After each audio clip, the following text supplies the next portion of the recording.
grizzly is the largest and most feared predator in Alaska. It can kill people, and has. Yet many people choose to visit and even live in grizzly country.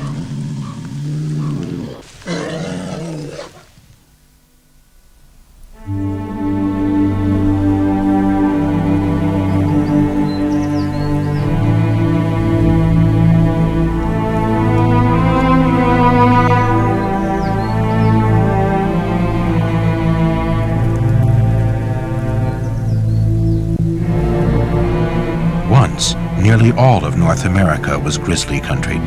Now most of the surviving bears live far from human habitation, among the wide valleys and mountains of Alaska and Canada. Many Alaskans live in grizzly country, and in the summer thousands go there to visit the bears. When they do so, they enter the realm of a large and powerful predator.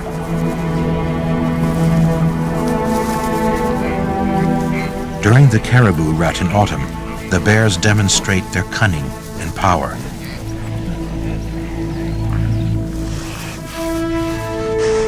They watch the caribou from a distance, waiting for the old or sick to show signs of weakness. They won't risk attacking healthy, well-armed adults or young, protected by the herd.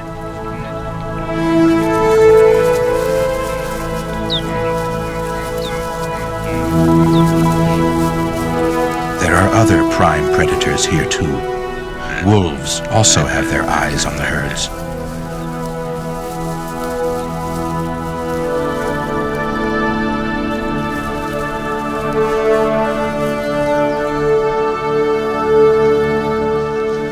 They watch for mature bulls exhausted by the stress of continual combat or weakened from wounds.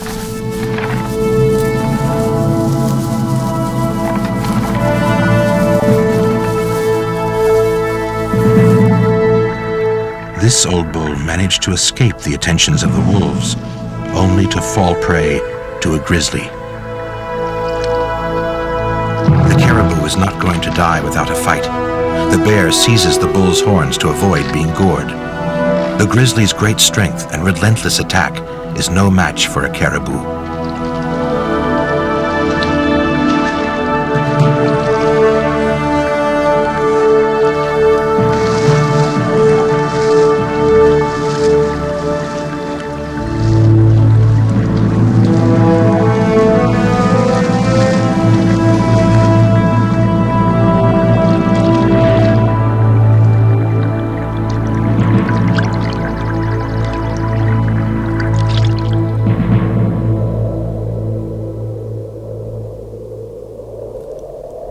The bear's year starts in April, when the snow begins to retreat up the mountains. Mother and cubs, and lone males too, crawl drowsily from the dens where they have spent the winter, far from the haunts of humanity.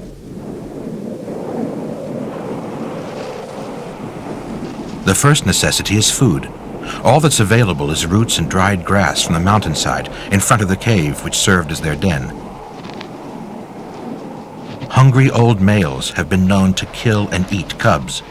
The females are much smaller and are unable to defend their offspring should a large male attack, so they try to keep them well out of the way.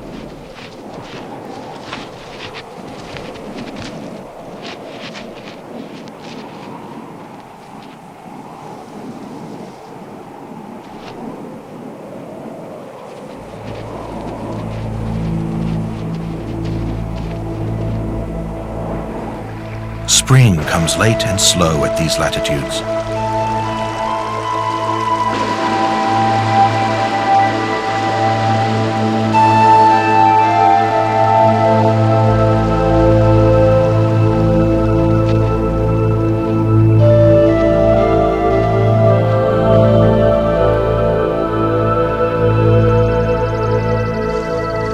All over Alaska, the bears are emerging.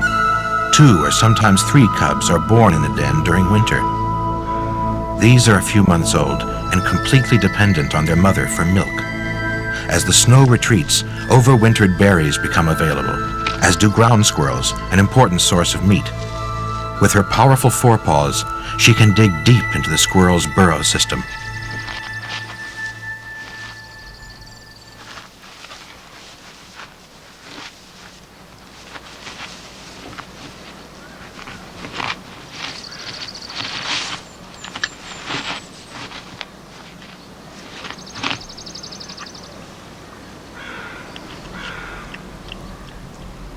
The cubs stay close to their mother for food and safety.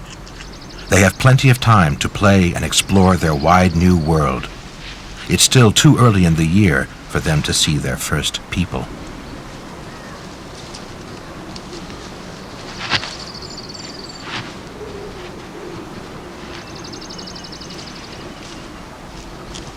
In remote wilderness areas, their only real enemy would be another bear. Females do not mate when they have young at foot, so it's an advantage for the males to kill the cubs.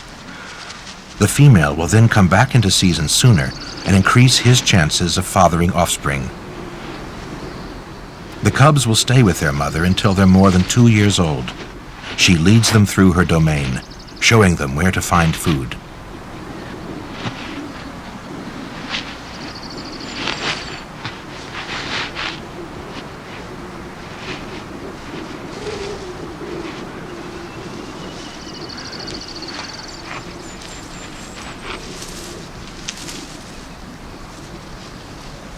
A bear is an excellent mother and often shares her food, but one too many interruptions can make her irritable.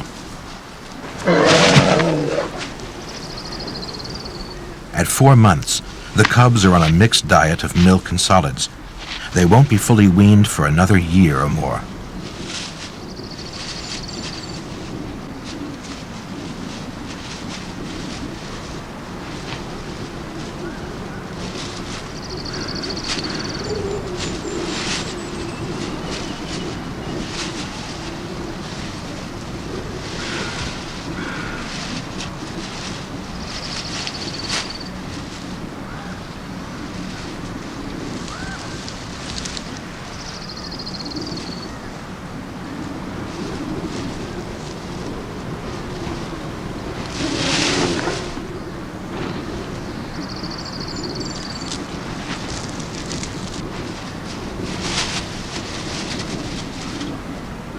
There are over 30,000 grizzly bears in Alaska and less than 1,000 in the rest of the United States.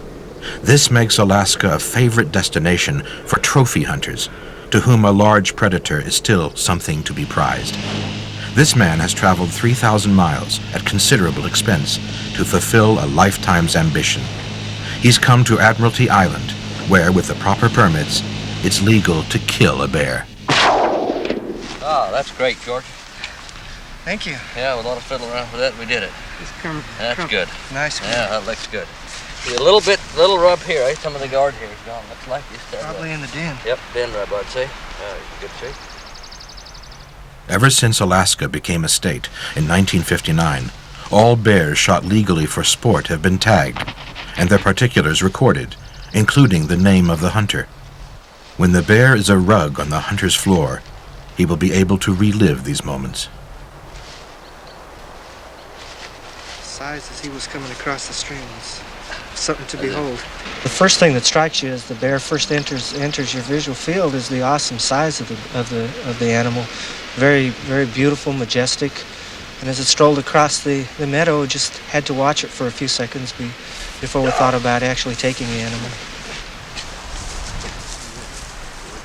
It's a personal question as to whether one really feels like he would be a hunter or not, one that you have to search your own soul and find. I think it primarily has to do with the experience of the hunt and with the challenge of the hunt itself.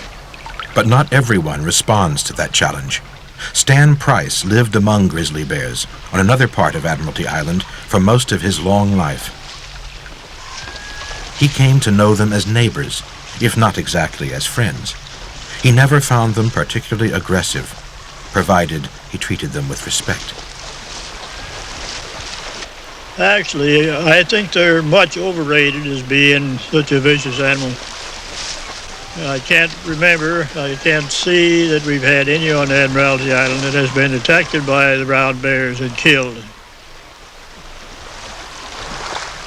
Stan Price walked among the bears unscathed for most of this century. He had a philosophical view of hunting. He saw the licensed hunters come and go, and was amused at the awe with which they hold his seemingly harmless neighbors. You can imagine the disposition man has in a bear. He's afraid of them. And when he gets a bear in the side of that gun there, he's shaking. At Denali National Park in Alaska, the ultimate emblem of the American wilderness is just a train ride from Anchorage. Denali Park? Denali? People come here in hope of a first-hand experience with wild grizzly bears.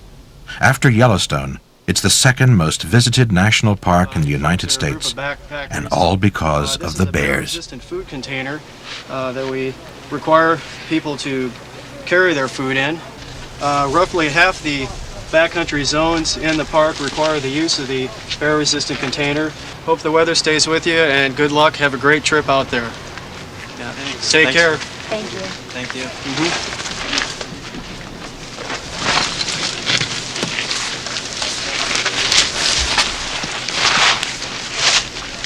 Most of the visitors to Denali are content to ride along the park roads in one of a fleet of buses. But for some of the travelers, sitting in a bus isn't enough. Randy and Allison Yates have come here all the way from the plains of Ohio, and they want to get out into the open country, among the grizzlies.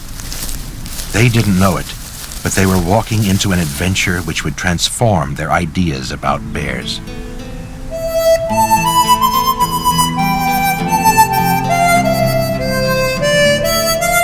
For people and bears alike, the spring in Alaska is a glorious time of year.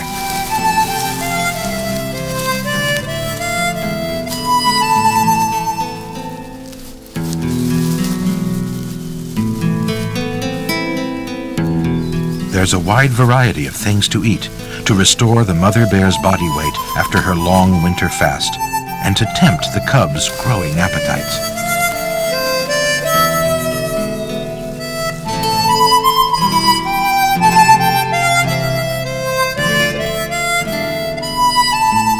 Among the other animals of the park, ground squirrels are especially important to the bear. They are a regular source of fresh meat for the adults. As a primary consumer, a plant eater, the ground squirrel is a natural prey animal. Here, the grizzly is its principal predator.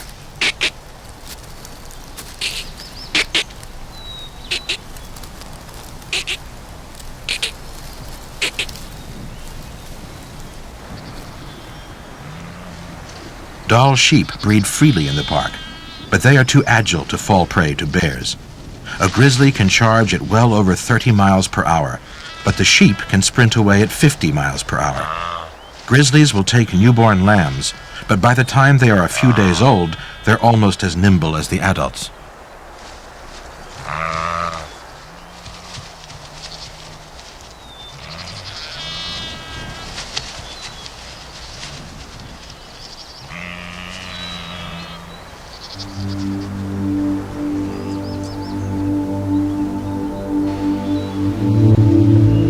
Moose calves are not as agile. The moose is the largest herbivore in Alaska. They produce their calves in spring to take advantage of the flush of new growth.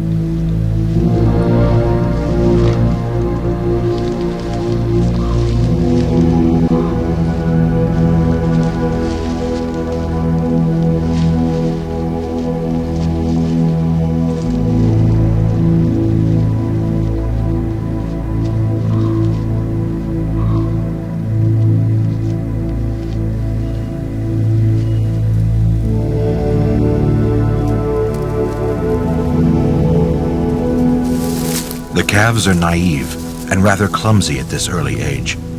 They wander away from their mother, exploring the new green vegetation. A few bears have learned to patrol the thickets in early spring, looking for moose calves. In some years, predation by these skilled bears can kill most of the season's young.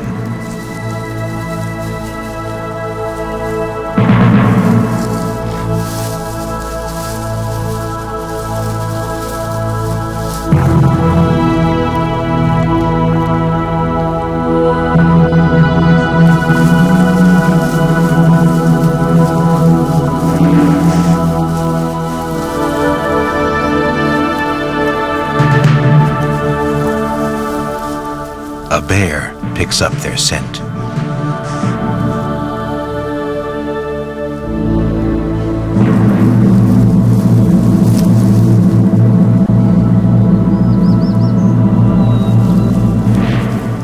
mother is too far away to defend them.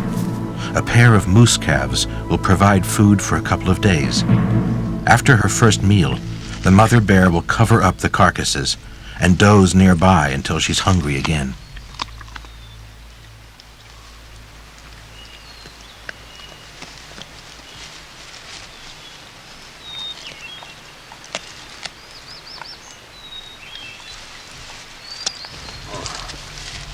Instinct draws the mother moose back to look for her calves, but she's too late.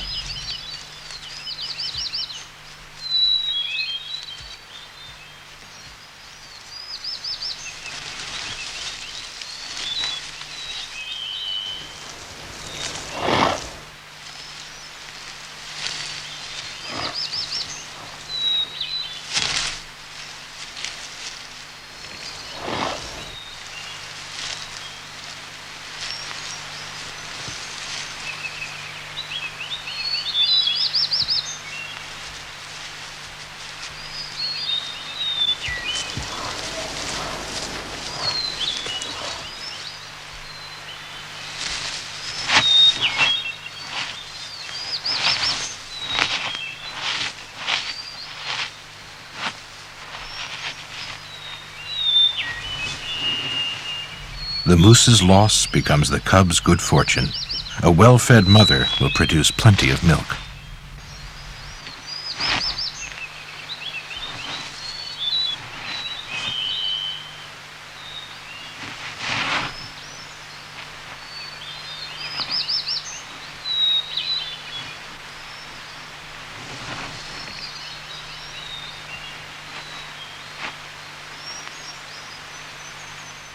A bear at a kill is at its most dangerous. People who disturb the hidden food store are liable to be attacked. So the park staff take every possible precaution to avoid accidents.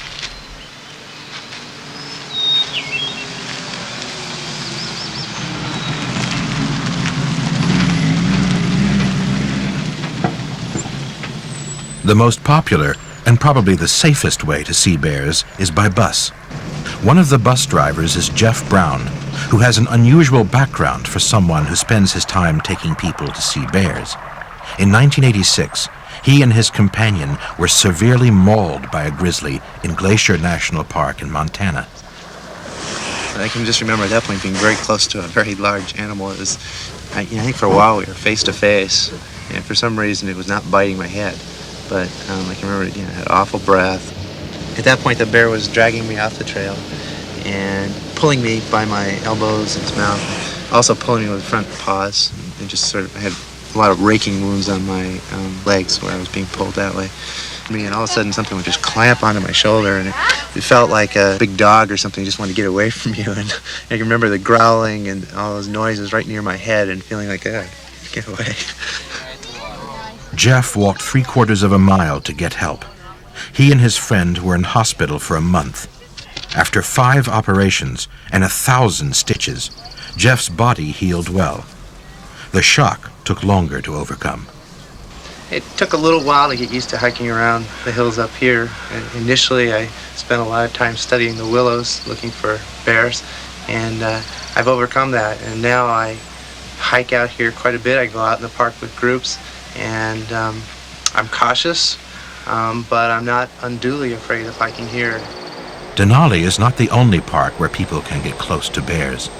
Every summer, thousands of visitors fly into Katmai National Park when the salmon are running. Every arriving plane load is met on the beach. Welcome to Katmai. What we have here is kind of a unique situation because you're right amongst a lot of bears. And what we try to do is give you a little bit of a beach speech so you know what to do when you do encounter a bear and how to not get a bad encounter. Okay, there are 2 kinds of encounters you can have here, either surprise or food related. We try to avoid both of those kinds. Okay, surprise, all that means is when you're walking down a trail or walking anywhere around here, make a lot of noise, do a lot of talking, clap your hands. They say don't whistle. Okay, that's because you start sounding like a bird. A lot of people whistle a little bit too good, and then the bears aren't forewarned. So make a lot of noise. Clap your hands, say hey bear, when you go around a corner. Hey bear. Hey bear. Hey bear. Hey bear. With grizzlies around, Survival can depend on obeying the rules.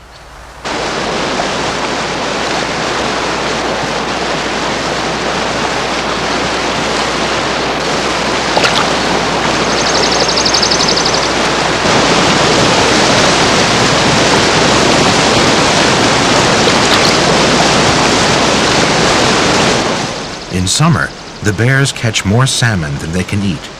There are plenty of fish for them all.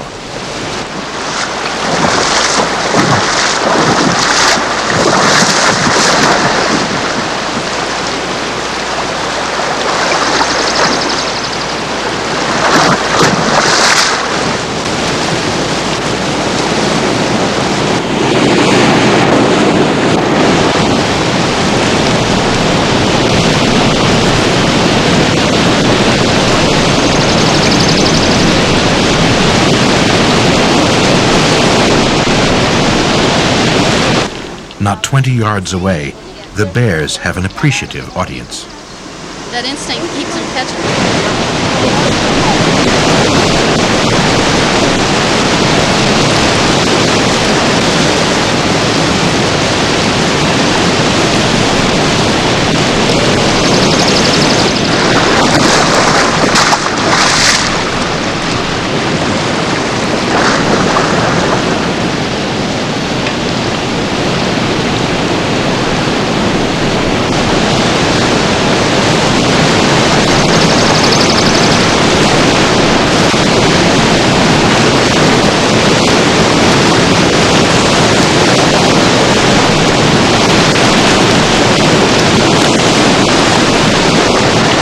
The mothers divide their time between feasting and keeping an eye on their young.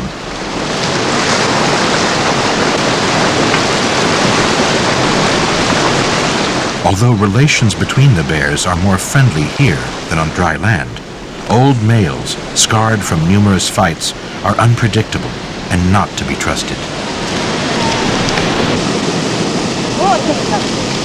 For the visitors, some of whom have traveled thousands of miles to be here, Brooks Falls is a wonderful spectacle. But the other reason for coming to Katmai National Park puts people right in the river with the bears.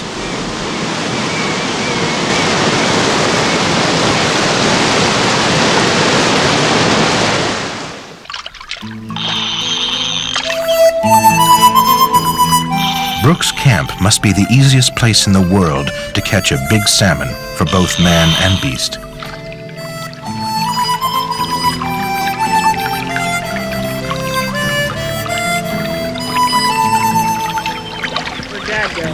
What? Where'd he go? Come on, see him waiting. Most of the fishermen use hooks without barbs so that they can release the fish more easily. They're only allowed to take one a day. Purists might argue that it's not very sporting, but there is an added challenge: the bears. They're everywhere. They can take as many fish as they like, and they have the right of way at all times. The fishermen are carefully briefed, like the bear watchers. They are to move slowly away from a bear, taking their fish with them. If a bear learns that people fishing means a free meal, it will lead to conflict.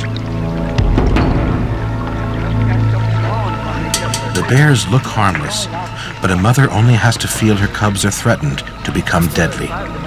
It only takes one careless move to trigger an attack.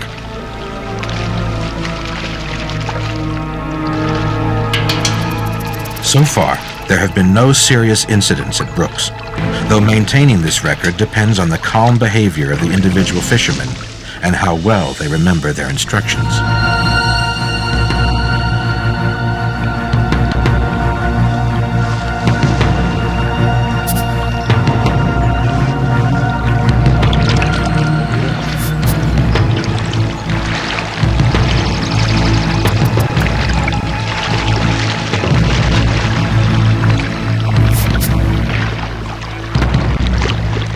Walking slowly in these circumstances can take almost superhuman control. But if you do run, the bear is very likely to give chase. Tom Phelps had a close encounter one evening. I was fishing, coming downstream, and a young male passed me on the right. And so I dismissed him as a problem, continued fishing, and I spotted a sow downstream from me with 3 cubs. And when she did a very unusual thing, she started running upstream, leaving her cubs behind. And so I thought, well, she wouldn't normally do that, so that other bear must still be in the area. And he was over there in that center part on the right-hand side of the stream, where I was going to climb out to avoid the sow. So I walked back up along the shore till I could see what actually was happening, and sure enough, the male stuck his head out of the bushes. So I left my rod and walked slowly upstream, across the stream, to avoid both bears.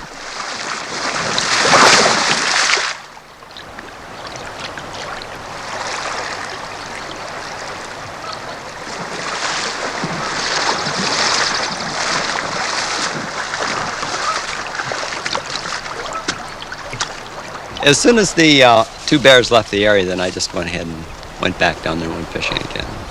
The all clear was sounded. Popular tradition would lead one to expect something much more dramatic from such an encounter. But experience at Brooks shows that if people act calmly and sensibly, there need be no real danger. At McNeil River, which is a state wildlife sanctuary, not a national park, the salmon run attracts the biggest concentration of grizzlies in the world.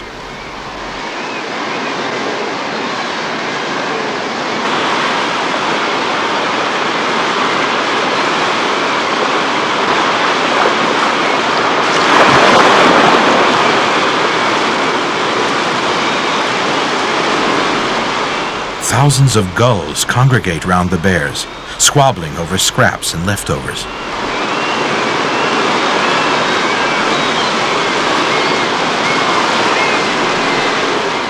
On most state land, hunting is allowed, but at McNeil River the bears are protected. To kill one here would cause a public outcry.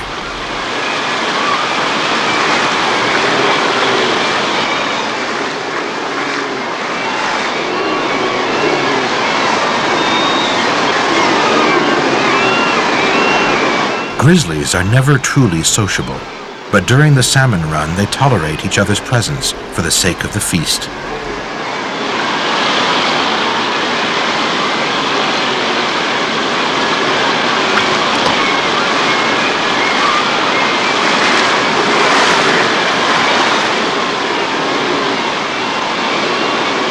The youngsters, large and small, spar and wrestle with their brothers and sisters, but fights between adults are very uncommon.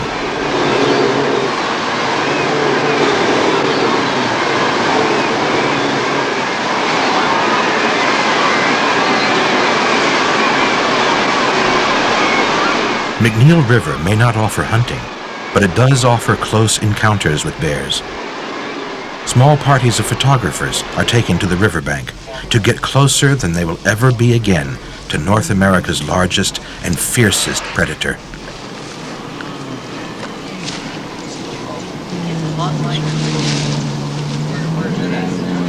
Where's the other bear? Over there. Somebody said they just seen it, you know. It says laying down, so I'm looking. Even the biggest old males pass peaceably, close to a riveted audience. Is that one of the young ones just behind us above it a little bit? I think so. Oh, I think there's just You see the bears going down to the water. Oh, there she's moving. The one on top of the cub. Following her.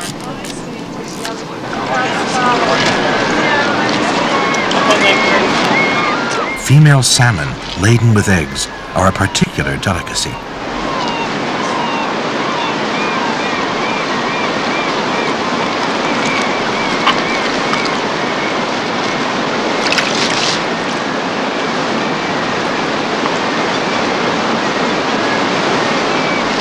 Females with cubs are suspicious of strangers, even if they bring cubs.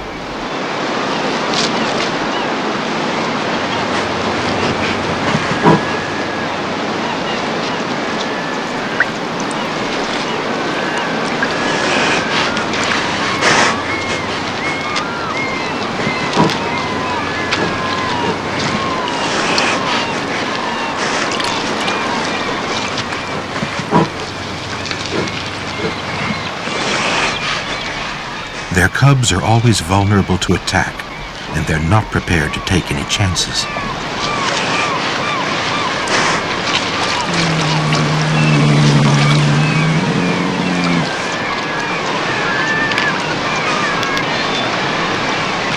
Relations between bears and other bears are based on fear.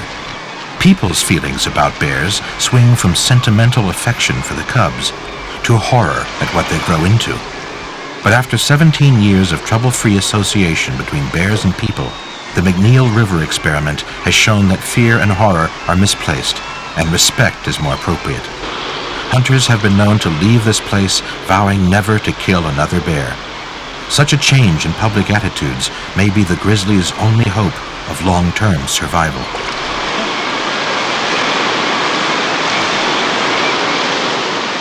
It's vital to maintain high safety standards. One fatality would set the cause back years.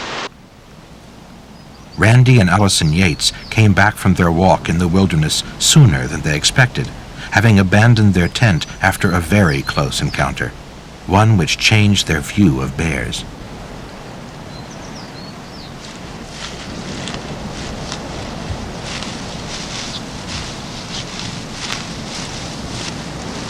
On the way up the Alaska Marine Highway and everything, every magazine shop you stop in, like on the boats and everything, there are always these portrayals of bears, you know, with their teeth showing, and they're all, you know, standing on their hind feet and ready to attack anything in the area. And you go into the airport. We stopped in the airport in Juneau, and they have a big stuffed bear there, with, you know, standing up with its teeth showing and everything. And last night we were talking with the guy who lives in the cabin that we ended up camping outside of, and he was telling us that a bear's mouth won't even actually do that, that only a taxidermist can make a bear's mouth show its teeth like that. Last night when the bear came around the corner, she just looked over through the valley and didn't really even acknowledge that we were in the area. And the two cubs were just playing off separately at first, and then when they came together, they just played, and she rolled around their back and let the one nurse, and then just followed them into the bush. But there was no aggressive charge or anything like that, or any of the things that you would normally think a bear would do. We didn't really see any of that.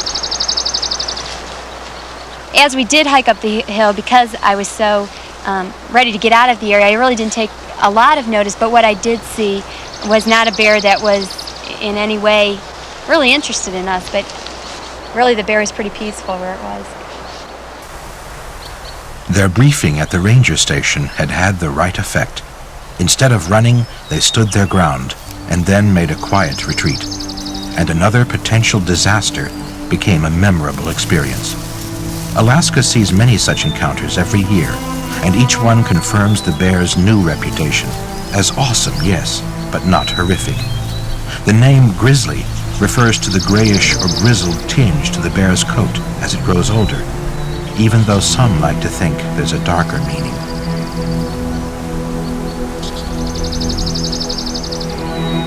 As summer dies into fall, the bears begin to feed more urgently, harvesting berries to build up their fat reserves for winter. It's uncomfortable in the warm sunshine to be carrying so much fat, but unless they can increase their body weight by about a quarter, from the day they emerge to the time when they return to the den, the bears will be hard-pressed to survive the winter.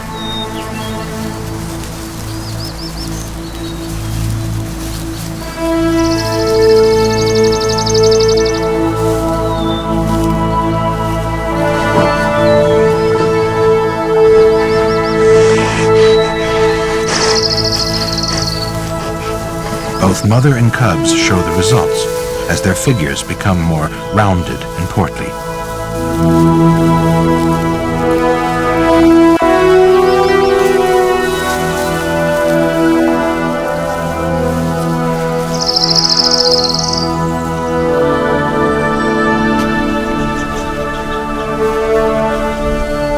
There are still ground squirrels to be found by an enthusiastic digger.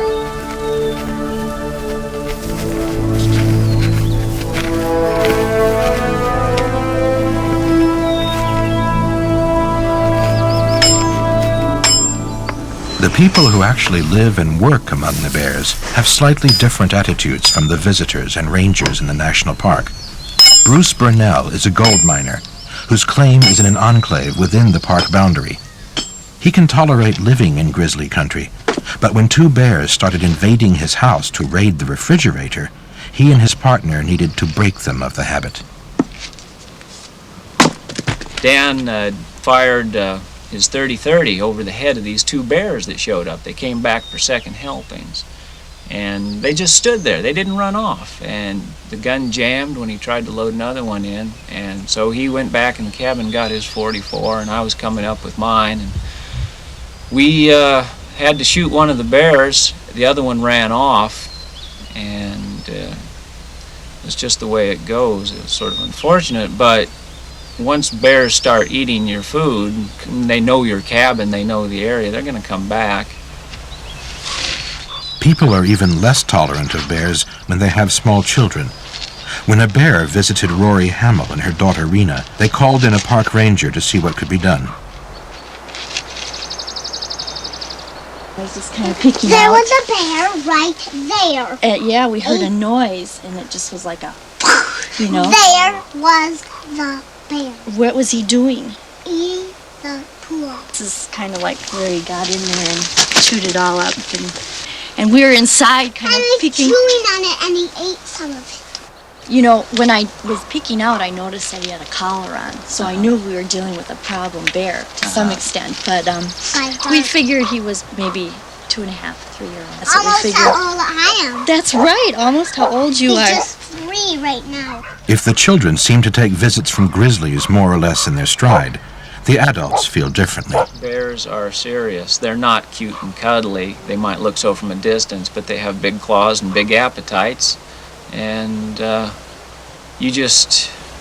the top of the food chain. They have no respect for anything but a bigger bear. On any given day, you could be hamburger to them. It doesn't happen real often, but every year in this state, someone's mauled, someone's killed. And like I say, it's survival, and I'm not going to be one of those who gets mauled or killed. Most gold mining settlements have a standard procedure for encouraging bears to go away. The park authorities want to be called in at the first sign of trouble, in the hope that things won't reach the stage where the bear has to be killed. First, they use a lightweight cartridge, like a plastic bullet.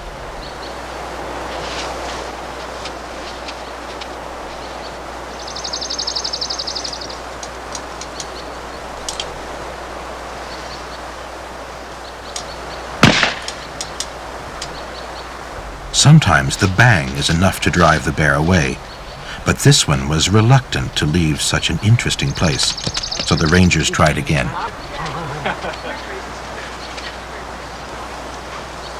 I lost the bear. What did I lose? Oh, I'm in the wrong field.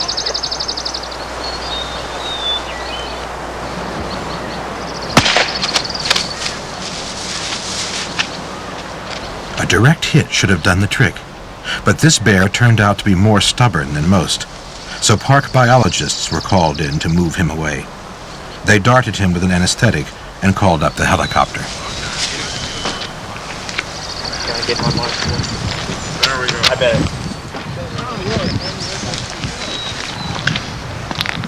You guys, now see, on the way back, look, got to pick up those in yet?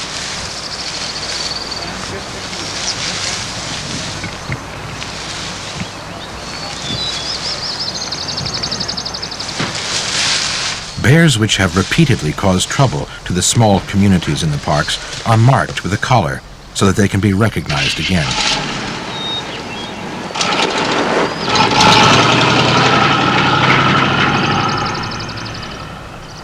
The helicopter will carry the offender to a distant part of the park in the hope that he'll decide to settle there.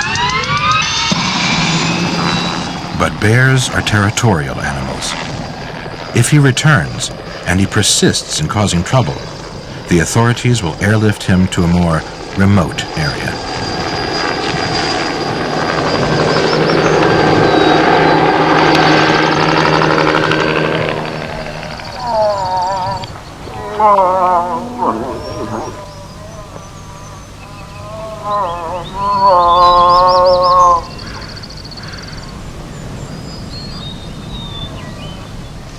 It's autumn, and the moose are rutting. It's the one time when their massive antlers are anything but a hindrance to the bulls.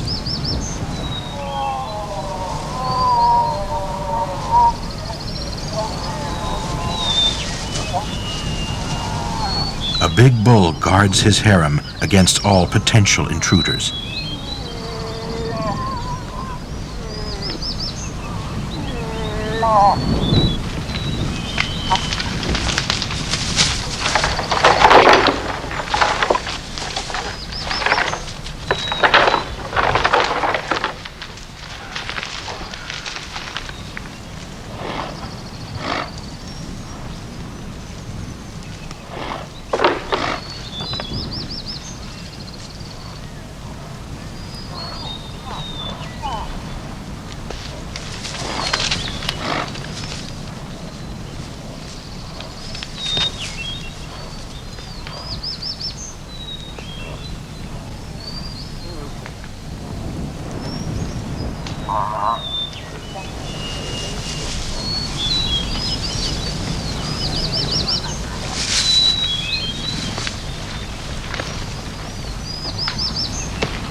Predation by bears in spring helps to keep the moose population steady. Disease, injury, and old age also take their toll. A moose carcass represents a feast for a bear, and a particularly welcome one at this time of year.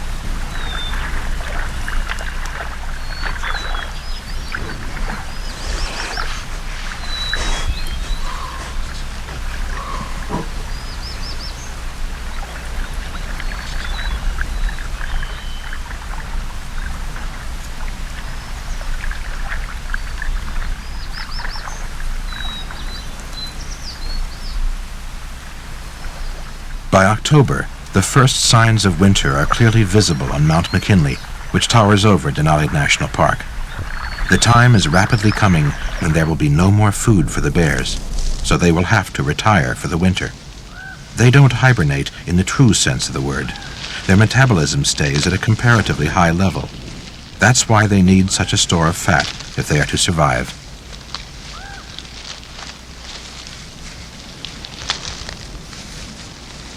The spring cubs are well grown now, though they both still sport part of the white collar of babyhood. They've learned a lot in their first season, but not enough to make it on their own yet.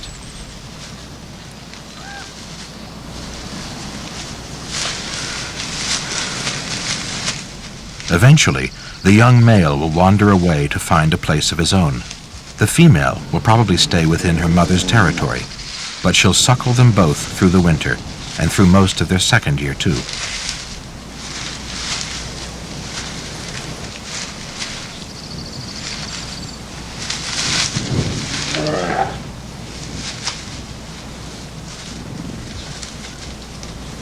She'll continue to defend them, too.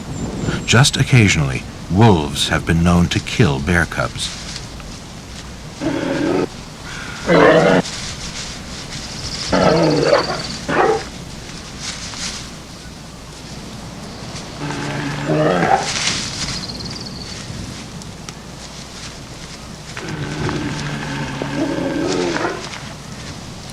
At least within Alaska's national parks, grizzlies have nothing to fear from mankind. The people who visit the park, or who live within its boundaries, regard bears in a very different way to hunters who shoot them in other parts of the state. But attitudes are slowly changing. People are learning that in grizzly country, there is no need to walk in fear. Grizzlies are not the ruthless killers of popular imagination.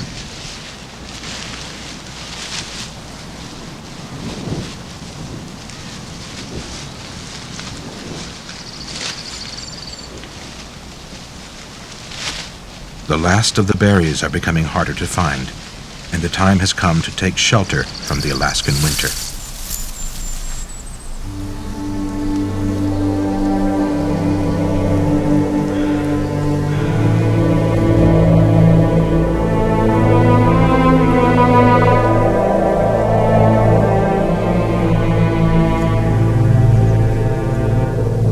Moose and caribou can find forage under the snow until the weather becomes too fierce.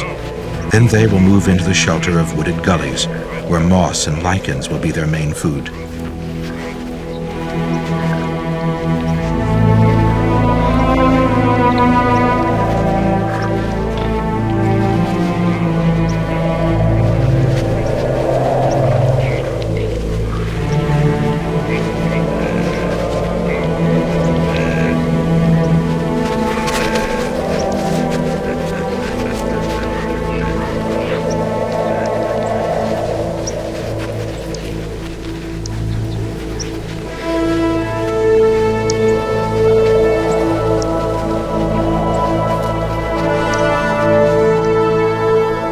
On secluded mountainsides all over the state, the grizzly bears are returning to their dens, the males and pregnant females alone, and the mothers with their cubs.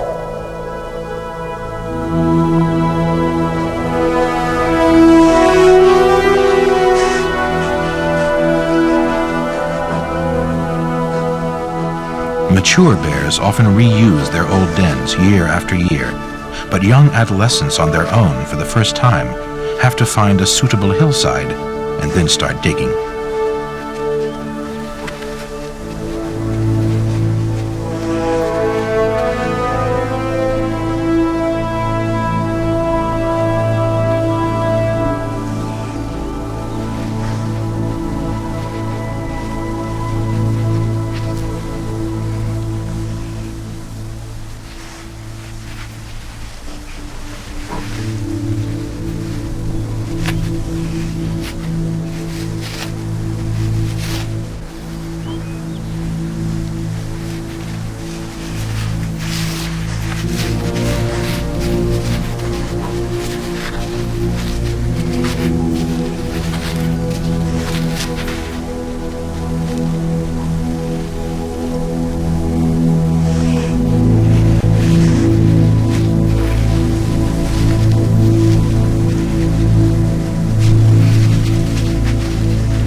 Fleming, the famous naturalist, wrote in 1958, "It would be fitting, I think, if among the last man-made tracks on Earth would be found the huge footprints of the great brown bear.